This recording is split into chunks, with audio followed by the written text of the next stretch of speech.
Rauscher Racing Weekly. This is West Coast Nationals Part 2, because it was four full days of action at the racetrack. Right. I think in the last show we left off with the heat races. Mm-hmm. So Evan was high enough in points. He was 7th in points, Yep. which put him into King of the Hill. Right, which King of the Hill is kind of like a pole shuffle where they line you up straight up by points. This year was a little bit different. They took, in the OI class that Evan and Blake ran this weekend, and they lined them up by points, 1st, 2nd, 3rd, 4th, back to 8th. And then they'd run 4 laps, and then they'd throw a caution. If you were the last 2 cars running on the track, you were done. That's where you started. You started 7th and 8th. They threw the green again, and then they run 4 more laps. At the end of that, they throw another caution. The last 2 cars that were on there started 5th and 6th, and so on until you were down to just the final 2. Myself, I'm not a big fan of that format. No, that's a lot of risk to tear your stuff up. Right. Trying to improve a starting spot when you already know you have a locked-in spot.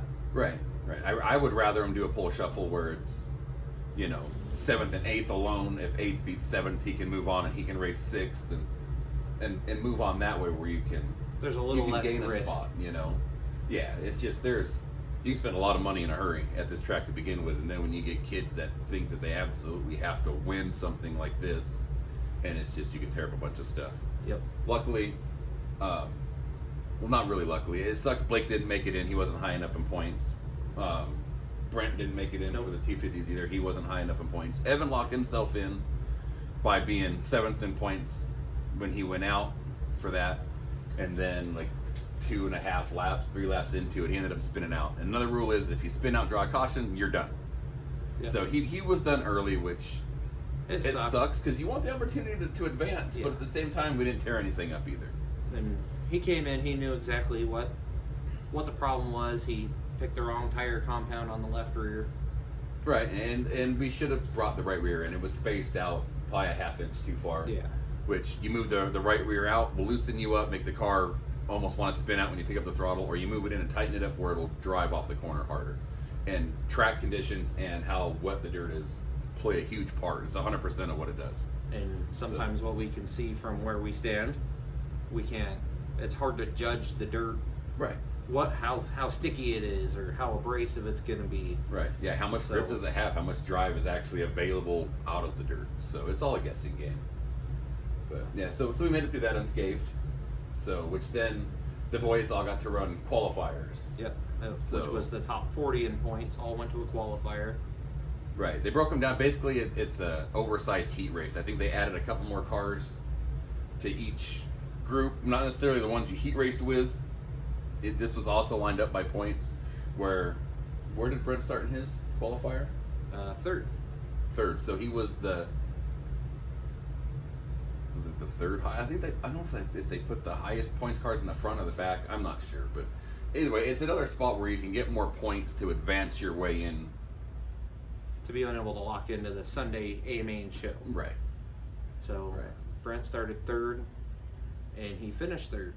He was right there with the leaders. The leaders weren't running away from him. Right. But we'd made a gear change, probably a gear change we should have made way earlier in the year. But just trying to nail everything down, being the first season there with him racing. Right.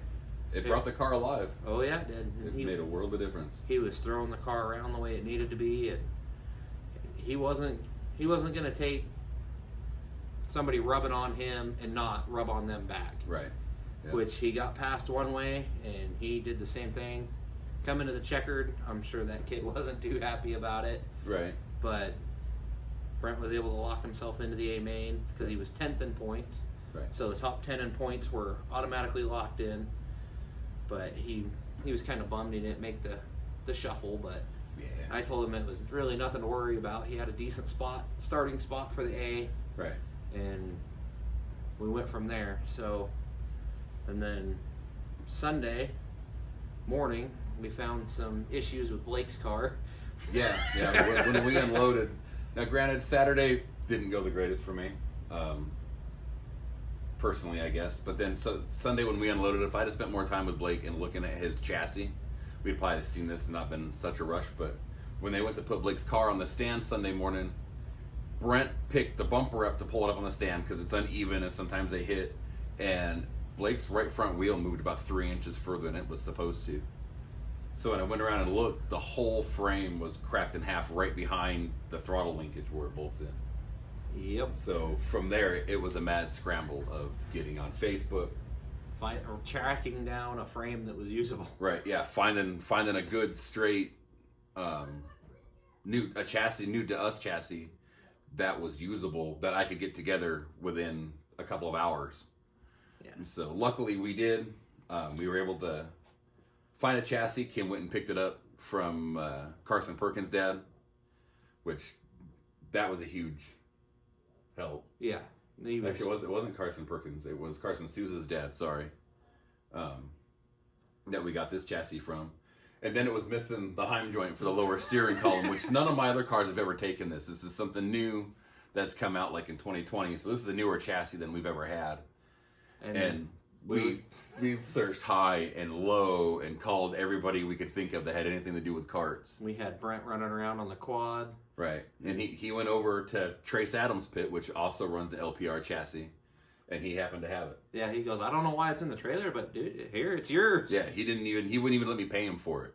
So thank you to Trace Adams and that team, and who else came over? Caden Peacock's dad came over, and he was looking to see what he could do to help, and Stephen Gannon's crew and Eric Gannon's crew is just, I couldn't believe it. It didn't matter who we asked. If they had the part, they were going to give it to us. If they didn't, they tried to help us find it. No matter who it was from. Right. No, it was pretty cool. So we were able to get it all swapped over, and he got some safety laps, and right. He looked pretty darn fast for taking the setup that was in a broken car and threw it in a car that was straight. He looked pretty good. Right, yeah. We had scales with us, but we didn't take the time to do it. We were running out of time, so I unbolted parts. I bolted them on this one and told him, strap in, let's go run this thing. And even the guy next door to us goes, man, you're not going to scale that thing? I was like, who's got time for that? And then he went out and he watched Blake. And when I walked back, he said he could not believe how fast the car was without knowing what the numbers were. I still don't know what they are. I still haven't scaled it. So sometimes scaling's overrated. I'm starting to think so. So he went out. He said he only got 3 laps, but they were pretty good burners. I wish they were qualifying laps because he was on the throttle. Oh yeah, he looked good.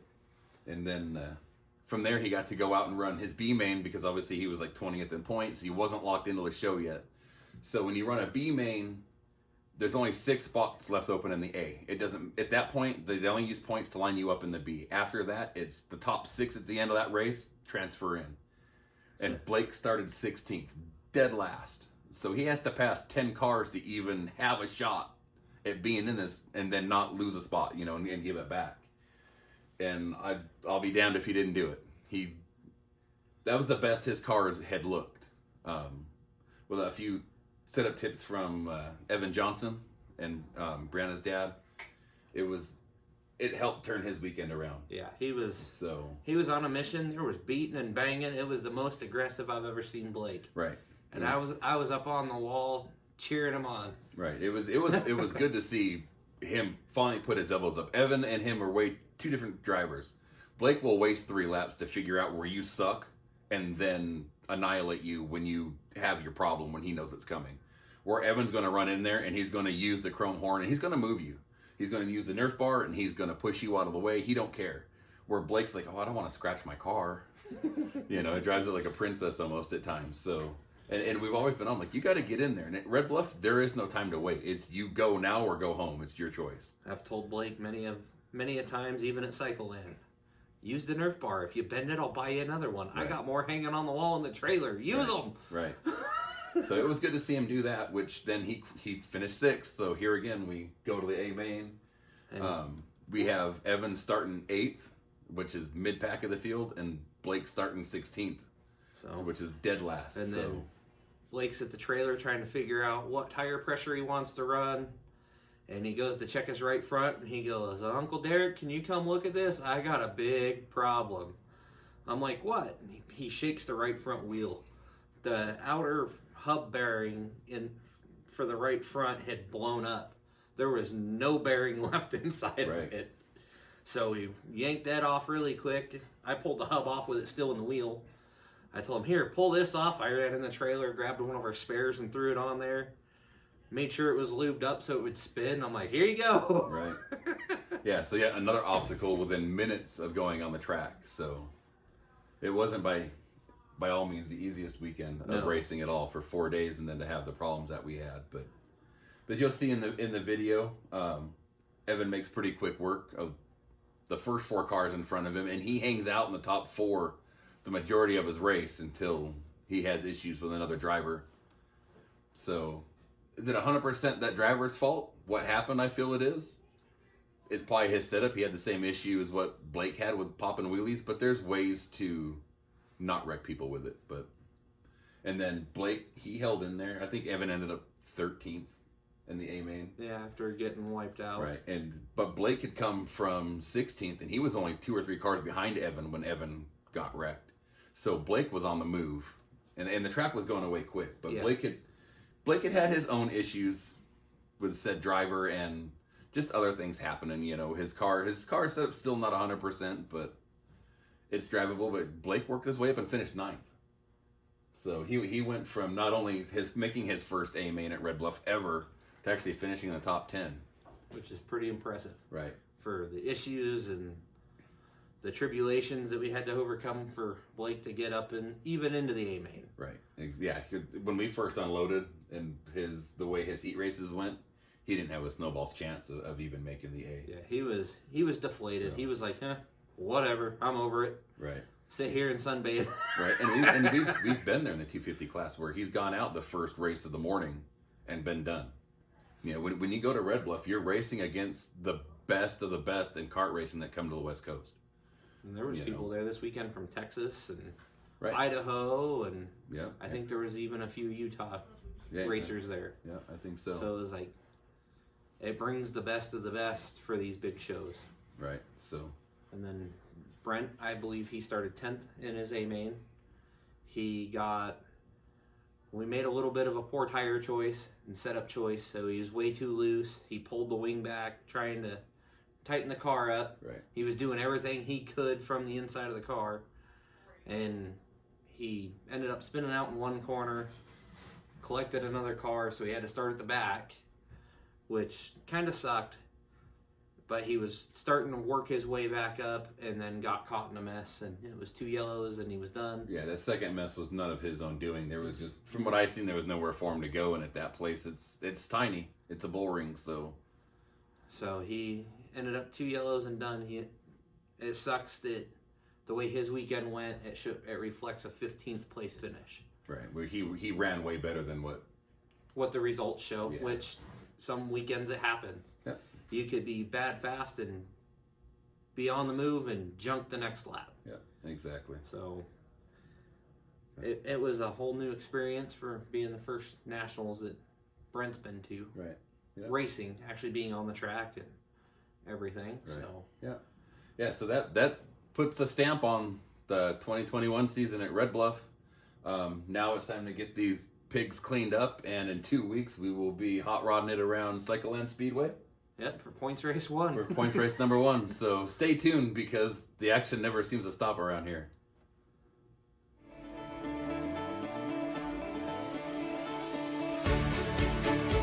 Wherever the world may take you, choose Christensen Automotive.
So what did you find this morning?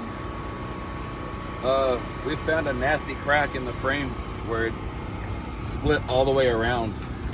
I think it happened yesterday in Blake's qualifier because his car was fast for about 2 laps, and then it started laying over on the right front, and kind of huck-bucking coming out of the corners, and it was just uncontrollable. This morning when we unloaded it, when I seen Brent pull the front end up on the lift, I seen the right front lift about 3 inches. So I walked over and looked and found the crack in the frame. So Kim's on her way to Tony Souza's house right now to pick up another chassis for us to put together for him so he can run today. So wish us the best. We need it. Yep. Right now we're changing a bunch of stuff. I broke my chassis we seen this morning, so we're getting everything switched over. We're about a quarter way done. We got a lot to do still. Right now we're getting parts and pieces for our steering shaft. It's way different on this one for some reason. I've never ran one like this. So me and my uncle are trying to get it off so we can thread it in, I guess. I don't know, it's really weird. But yeah, so hopefully we get everything done in time, get some safety laps. That must have been why my car wasn't acting right yesterday. It wanted to bike itself because it was broke by the throttle cable area where like the linkage is, and then the car just wanted to bike, so it must have been throwing weight on the right front and it was hucking it up. But yeah, so we're gonna get everything switched over right now. So Uncle Derek and your dad are trying to thrash and build a new car. Yes, we're going right now. We're get back to work. Too big. Doesn't fit. Too big. I thought it was. It needs to fit this one.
So the 07 and the 2 racing together. The 2 car comes up the track right into the side of the 07 of Rauscher and gets put in the fence there. And my goodness, did a full 360 helicopter.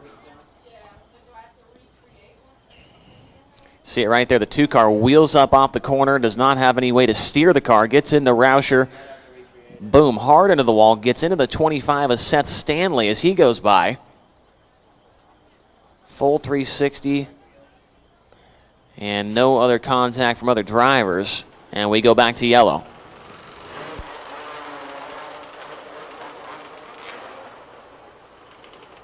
She's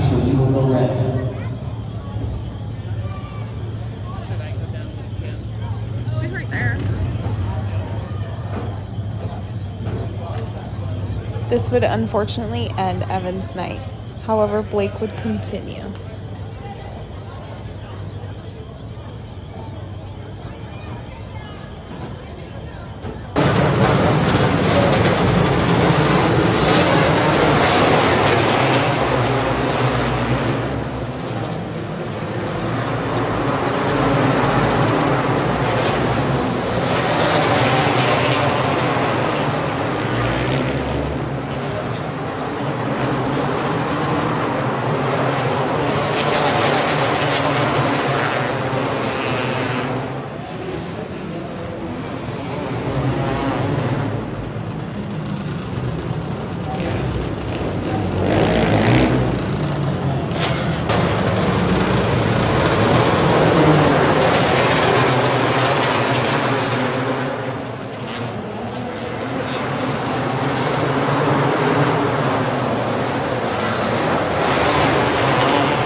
Welcome back from commercial break. I'm here to talk about how my night went. We're going to start off with my B main. My B main, we start off the day. We were a little worried. I had to start almost dead last. There was only one person to the outside of me for my B main, and there was a bunch of us, and they were only taking top 6. I had to pass, I think, 9 cars to get in to the top 6. So we started off the race, and I just took it nice and easy because I knew right off the bat everybody was going to be going crazy because I think it was only 12 laps. Everybody's going to be trying to rush to get to the front.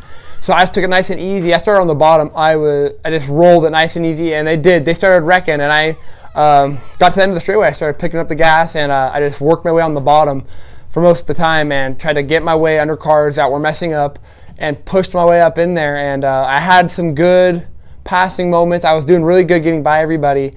And then wasn't that many laps in. Like, a lot of people had dropped back. I know, like, the pole sitter, she or he, I can't remember who it is. I think it's a 60 car, dropped back almost a dead last. They're like right in front of me, and they started on the pole. I knew that people were going to be messing up. So I seen after, I think it was like our second caution, my uncle said I was in 7th already. So I knew we were in a good spot because I knew there was some laps left. So I went and took it pretty easy. I wasn't trying to like push my way or force the issue too much because I know I was going to be able to get up there. I knew I could get into a transfer spot at that point. So I took it nice and easy. And then a couple kids, they did mess up, and I got up in there. And then I maintained. I got up to 5th, I think, in the B main. That was the highest I got. And I just tried to maintain. And then towards the end of the race, my car started going away. And it was just chaotic trying to maintain with the car. Like, it was trying to bike a little bit. It was trying to lift up the left rear. And I was just trying to maintain my position on the track without crashing or taking anybody out. I'm just trying to do my best. And on the white flag, the number 2, this kid was all over the place all weekend. He just comes sliding on the white flag. Like, if you're already in the transfer spot and you know you can like hold it there, there's no reason to be jockeying for position. Like, you're not going to make it to the number 1 spot. I don't know why you do that. Like, we're going to start next to each other anyway. So I don't know why he didn't do that. Almost took us both out. He pushed us way up the track. I was on the bottom. He came bombing in there. But he looked like he was blowing up too. So I didn't know if he was going to make it. So I was just trying to take it easy coming into the last corner. But we made it. We transferred. We went back into the pits. We made some adjustments. And we got ready for the A main. And that's the first time I've ever made an A main at Red Bluff. This is like, I don't even know. I've done a few West Coast Nationals now. And I've never made an A main even at a points race. So this was a big milestone for me at Red Bluff, trying to just get there and passing as many cars as I did this weekend. So we started off the A main dead last. I was the last transfer, and the race went really, really well. I didn't expect it to go that good, but I knew I could do good because after my B main, I wasn't nervous, and I knew it was going to be good. So I went out there and did my best, and I was passing cars. I was doing really good at passing on the bottom again. We put in the perfect setup thanks to my uncle and my dad. They got me going for the A main, and we went out there. We got the job done. We got to moving up there.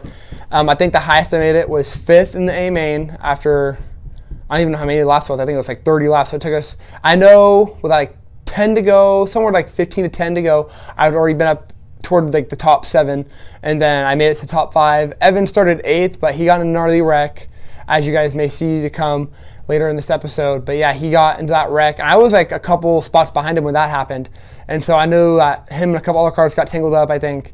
So I moved up, and it was just, everything was going pretty good. I thought I could make it up into the top 3 at least, but then once again, here comes the 2 car. He hooked me. I run the same lap for a few laps now, like on the bottom, and my car, after the first couple laps, Evan Goulardi, I know he didn't mean to, but there was a wreck, so he came diving down, which is expected, like if it's up top where he started, and you got to be able to dodge stuff. So I was trying to move out of the way because I knew people were going to be bombed down, and he came in and he hit my right front, and it bent the kingpin, so the car wanted to go right really bad. So I had to go into the hot pit, and we got that all. They got us fixed as good as we could, so I went out there and I had to fight it a little bit, but the car was nice. It still handled. The only bad thing about it is on restarts, I had to get, if I was on the bottom, the car, if I went to like get it in there, it really wanted to shoot to the right at first. It was like really weird how to describe it, but it was like, woof. It did like something like that. And then, yeah, so I fought the car a little bit, but not too bad. I made my way up. I did really good. I impressed myself. I knew we were going to be good, but not that good. But yeah, so I would like to thank Kim's Custom Tumblers, Straight Up Performance, Pizza Factory, Sparks Diesel Repair, and my aunt and uncle for everything they've done for me this season.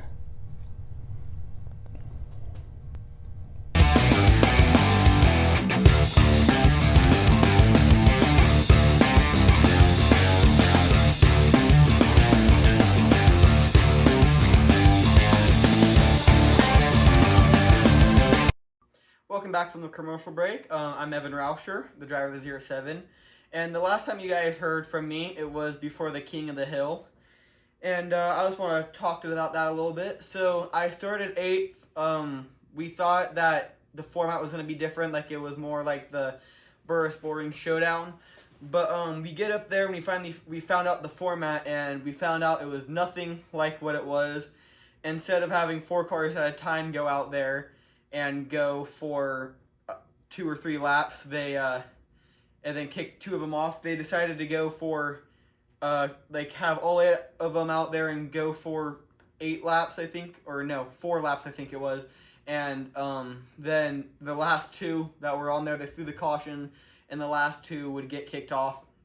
And you only got 1 yellow, and we had the wrong tire compound on, and we had the right rear spaced out a little too far, and the car was just very, very loose. So I went to go after the tire belt up heat. The car just got really loose, and I went into turn 1 and 2 and looped it around on like lap 3 or 4. So that ended my run of the King of the Hill. But how I said, I had nothing to lose. I was already locked into the A and started 8th if I didn't go anywhere. So that's where I ended up starting, was 8th. And then how you guys seen, Blake transferred into the A, which was really cool. I don't think both of us have never made an A main event there for national, so it was pretty cool to be able to make it the same year. I started 8th, he started 16th, so we were dead half. One of us started in the middle of it, and the other one started in the dead last. So Blake had quite a bit of work to do, but it seemed like he made pretty quick work of the slow cars that were in front of him. And then me, I got some good starts and just avoided the mayhem in front of me. And I got up to 3rd, and then the 2 leaders in front of me kind of checked out a little bit, and I was just holding my own. But my car did not really want to turn at all. It was just wanted to push really bad in the corner and all the way through it. So I had to like really pedal it and ride the brakes a lot, trying to get the car to turn. And no matter what I did with the wing, move it back or forward, it made it worse. So I just had to leave it where it was at and make do what I got. And then, well, one of the restarts, I still got up to 3rd. And then a couple laps later, my car got really tight, and the 9L and the 47 passed me. And then I think it was like a lap or 2 later, coming out of 4, the 2 car popped a wheelie into. So the 2 car just decided to keep his foot in it and ride a massive wheelie right into me, and ended up putting me on the wall. In the video, it doesn't seem like that hard of a hit, but from sitting inside the car, it hurt a lot worse than what it actually looked like. It's probably mostly because I don't have any padding in my seat. The seat that we bought didn't come with any, and we just haven't put any in it because any of the other crashes I've been in, from hitting the wall or anything, even the big one at Cycland, it didn't hurt my back or anything like that. But this time, I hit really hard, it seemed like, and then when my front end slapped back down, and it kind of pulled me forward, then slapped me back into the seat, knocked the wind out of me. I couldn't breathe. My body kind of just went numb. And that's why I just kept on rolling down the track, because I couldn't do anything. My hands were just stuck on the steering wheel. I couldn't move my legs or anything. And then finally, I tried to get my breath back. And I don't even know what I was doing, to be honest. I just kind of took off the steering wheel. I was just going to lay down on the ground and try to get my breath back. But then I didn't realize that they were still racing back to the yellow, and I seen the official telling me to not get out yet. And then after he said it was okay, I tried to pull myself out. I picked up my arms, and I got a really sharp pain between my shoulder blades. So that ended my night, because I just didn't feel like racing after that anymore, because how bad I hurt. I really couldn't. But once we got out of the car and my dad noticed what was wrong, he was just like, if you can find a steering wheel, we can put the carburetor and chain back on. You can go back out there. And I was like, no, I'm going to call it a night. I hurt too bad. So we got some ice from the medics from the infield, and then sat the rest of the night and just watched racing. But we'll probably throw a picture up of my steering wheel right now. It was really bad. I've never actually ever seen a steering wheel get bent before. I think I've only seen one person, but that was at Cycland.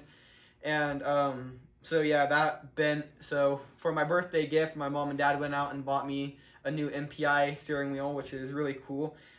It's going to give me a little bit more room in the belly area with the steering wheel because it has that flat part at the top. And I've never had an NPI. Everybody I've talked to says that they're really good, so I'm excited to actually try one out.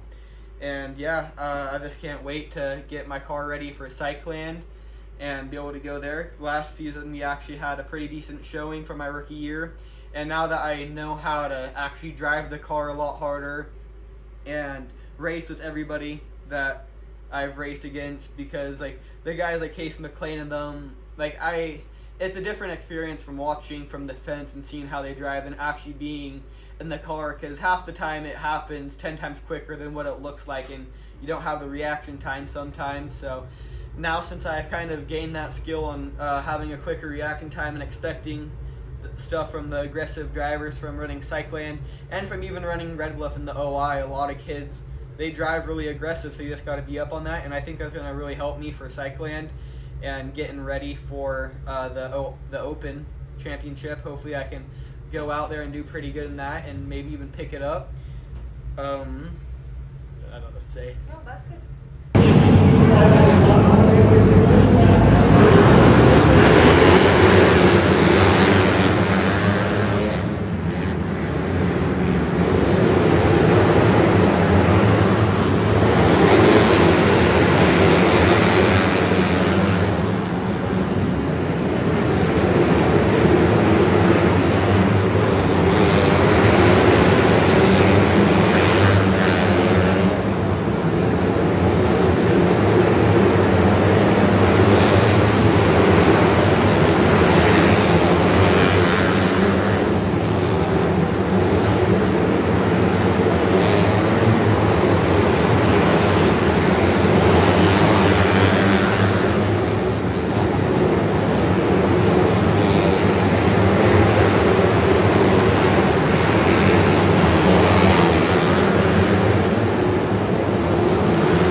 guys. I want to talk about my A main. I know you guys are thinking that I should talk about my B before the A, but on Sunday I realized that I was in the top 10 in points and top 10 locked into the A main. I made it by a half a point. I still made it. It was a pretty big deal for me for being at my first West Coast Nationals. To make the A main event. I know how tough that place is, and I know how tough it is to make A mains at the biggest, if not the biggest, short track race of the year. So that was pretty big for me. Had a lot of fun. So now my A main, we were way too loose to start off. I yanked the wing back halfway to see if that'd tighten me up enough. It didn't. I yanked it all the way back and it still wasn't tight enough. So, and then I got in that first wreck. That was all my fault. I just got into the corner a little too hot, and I caught up in the loose stuff a little bit, and I kind of walked it up and I spun out. I tried to grab the clutch in time, but it just started to slide down the banking. And then the 19 car, who had all day to miss me, somehow figures out a way to hit me. So that was kind of weird. She was coming out of turn 2, and I spun out, and she still hit me. So, it's just like, I don't know. It's just weird that you see a car, and then you're just gonna hit them. So I guess a blind squirrel finds a nut every once in a while. So and then on that last restart that you guys are gonna see, a car spun out in front of me and everybody stacked up, had nowhere to go. It kind of sucks, but I had fun for 14 races if you count the showdown and West Coast Nationals. I had fun for 14 races. We'll roll into Cycleland and you'll get a wrap unveiling there for everything for the summer season. It is kind of a big secret right now. Thank you guys for watching. I'd like to thank Christensen Automotive, ProtoFab, Red Bluff Outlaws, Jimmy Elledge, Factory QRC, my mom and dad, and everybody that helps me get to the racetrack and supports my racing career. So we will roll into Cycleland 2021 and see what we can do.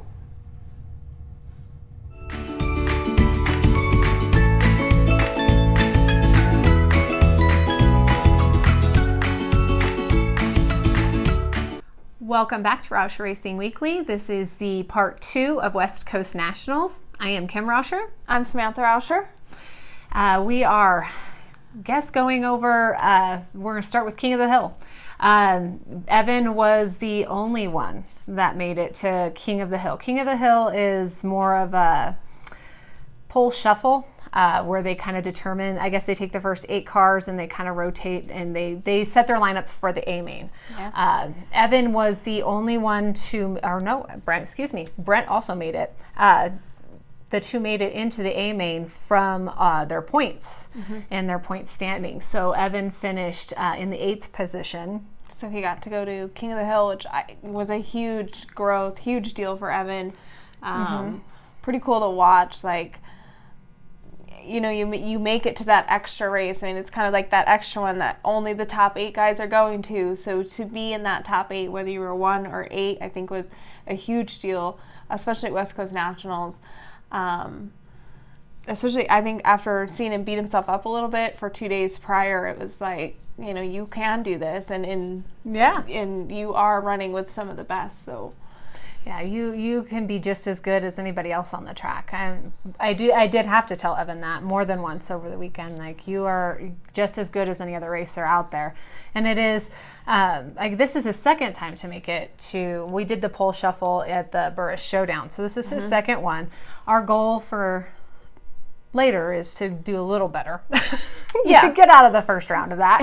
Yeah, but just to start. that high up in an A main event. We've never made it to an A main event at West Coast Nationals. Typically we are in a lower main, such as a D or a C main event in the 250s. So this was a huge deal for us. Especially for him to point it in. I mean, he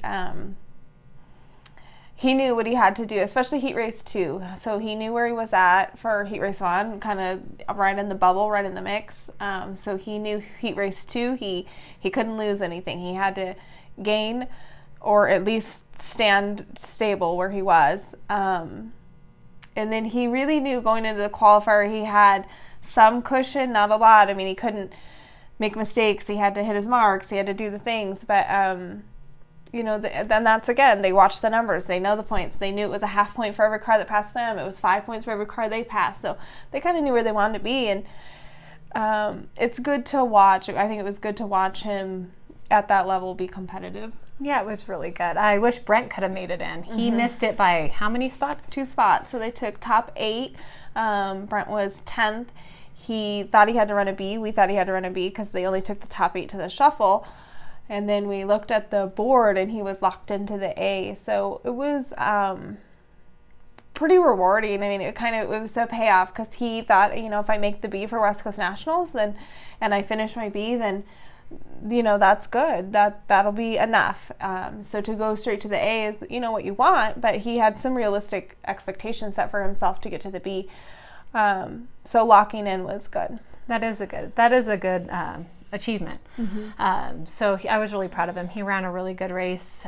Finishing second in his qualifier was amazing. It was a good race to watch. I loved watching him be that competitive and that aggressive. He knew he needed to be. So yeah. I think that helped.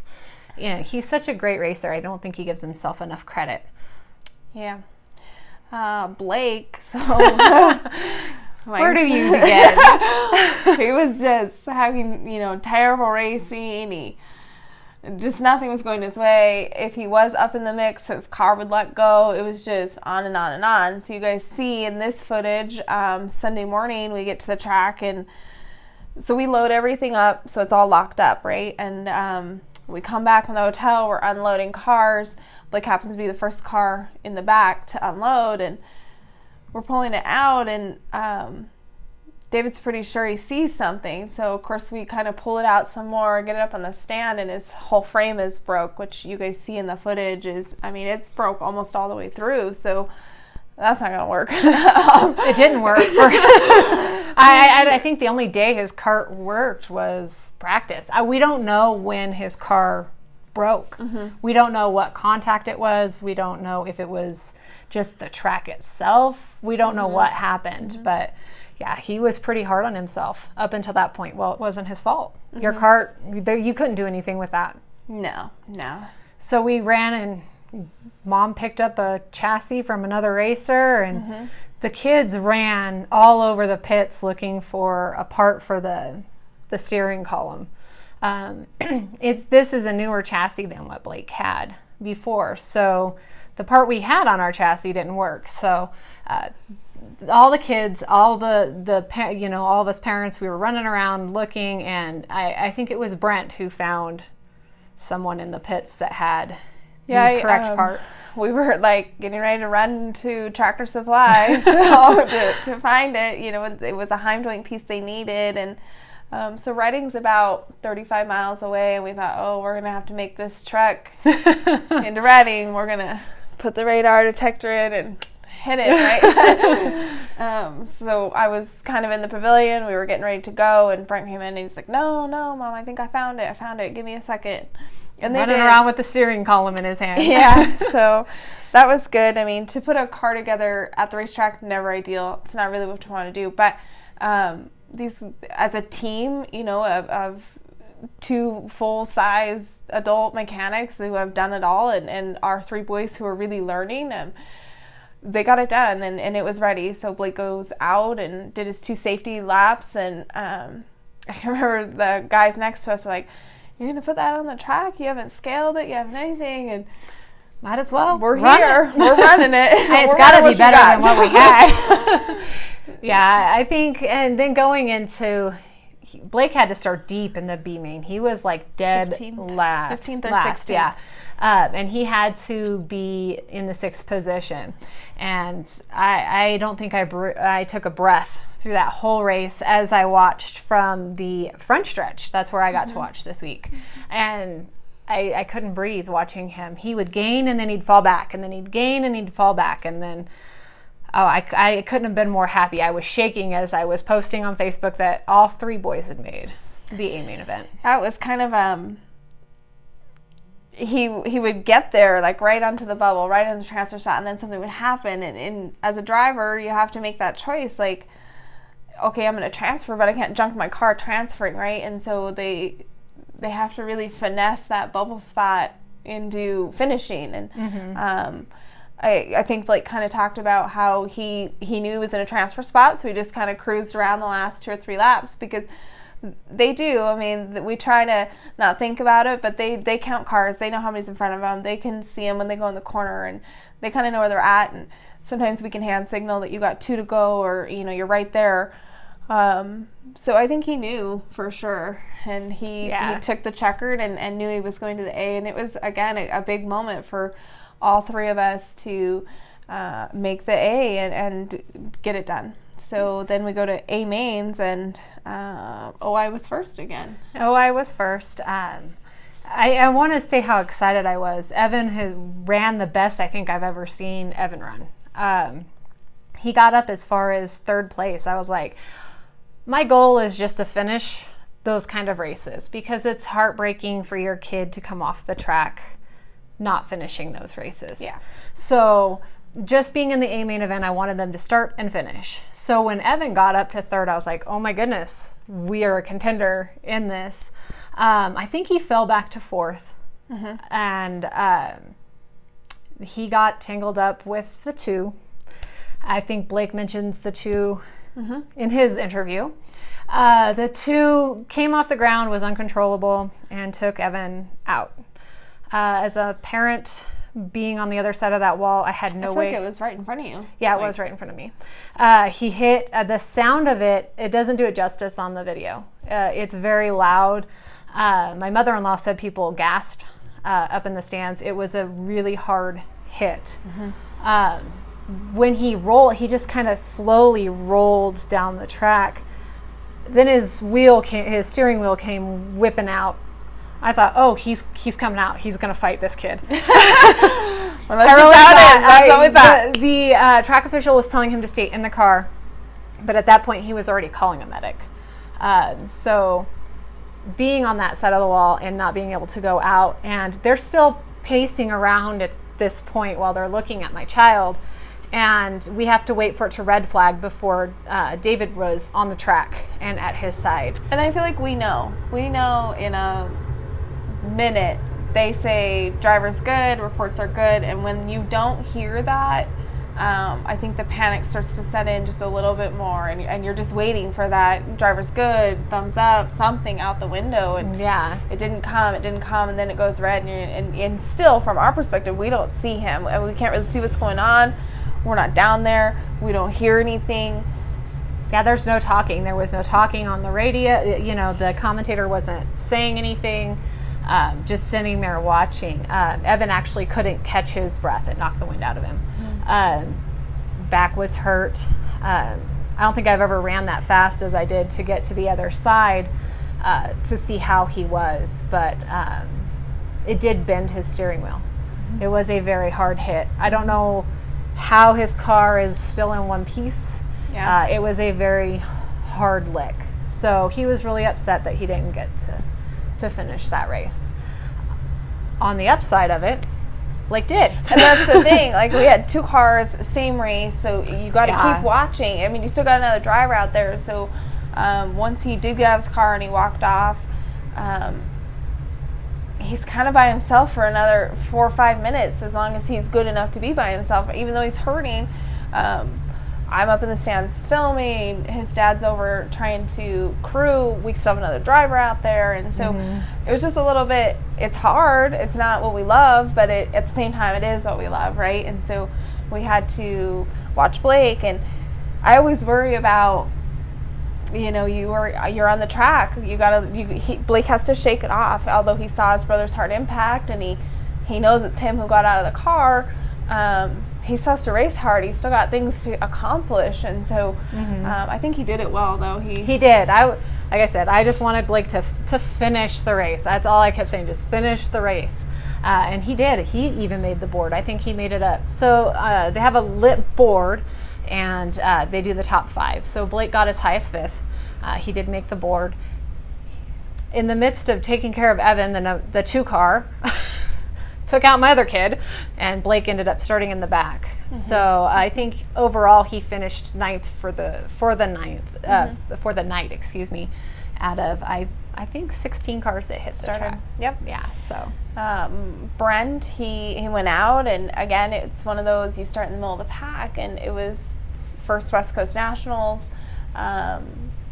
first 250 at Nationals, you know, and so for us, it was about finishing. Let's get your laps in, hit your marks, do the things that you need to do and accomplish that. I think that there's always some give and take with Brent's looseness. He really likes a loose car, and sometimes it's a little more than it needs to be, but it's that give and take he's got to learn, and his crew has to learn a little bit. And so he was pretty loose, and he spins himself out in turn 3 about halfway through, and so that's his first caution. He gets back, he's going racing. He gets collected in a incident where there's just too many cars in one place at one time. There is no way to go around. So that was 2, and that was that for West Coast Nationals. He was pretty bummed about it, but you know, for us, it's about being there and getting there. And as long as we're learning every time we're on the track, it's worth being there. When they quit having fun and they quit learning, because some days aren't fun.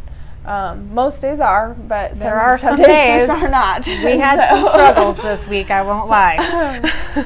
So for me, that's what it's about. I think for us as a family, as long as we're having more fun than we're not, and as long as they're willing to put the time in and to learn, then we're going to keep going back at it and figure it out. Yeah, that's what it's all about, just having fun and learning, you know. For Blake, it was learning to finish a race on a small track. Blake likes the big open track of Cycleland. I was really shocked when he said he wanted to do West Coast Nationals, because before it was like, I'm not going back, I don't want to go there. I can't finish a race. So I was really shocked, and so I'm glad that he did, and he did learn that he's just as good as a driver as his brother and those other kids on the track, and he does know how to drive a car. Yep. So, and you know, Brent, he did amazing, just making an A main, just off points. I think that is such a big stepping stone and a big achievement for him. So tune in every Wednesday at 10 a.m. to CSTV, Rauscher Racing's Facebook page, and Rauscher